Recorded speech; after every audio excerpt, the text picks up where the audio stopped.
இது தமிழரசு கட்சிக்கான விளம்பரமோ அல்லது இந்த வீட்டு சின்னத்தில் போட்டியிடும் கட்சிக்கான ஆதரவை கேட்பதோ அல்ல. கரத்துறைப்பற்று பிரதேசத்தில் முள்ளியவளை கிழக்கு வட்டாரத்தில் போட்டியிடும் சின்னராசா லோகேஸ்வரன் என்ற ஒரு வேட்பாளர் இவ்வாறு ஒரு பேனரை அடித்து வீடு வீடாக சென்று இந்த போஸ்டலை கொடுத்து வருகின்றார். இவர் ஏற்கனவே வேலுப்பிள்ளையின் மகன் தொடர்பில் சாதியம் பேசி சாதியம் இழுத்த காணொளிகள் சமூக வலைத்தளங்களில் ஆதாரபூர்வமாக வெளியாகி இருக்கின்றன.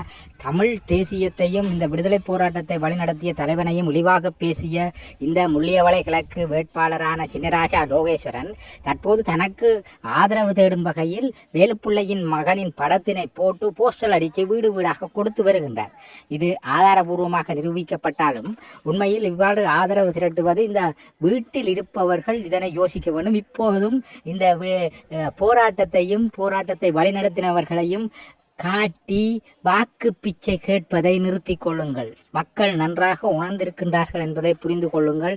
இந்த தேர்தலில், உள்ளூராட்சி தேர்தலில் மக்கள் சரியான பாடம் புகட்ட வேண்டும். கடந்த காலத்தில் இவர் என்ன செய்தார் என்பதை மக்கள் நன்கு அறிந்து வாக்களிக்க வேண்டும்.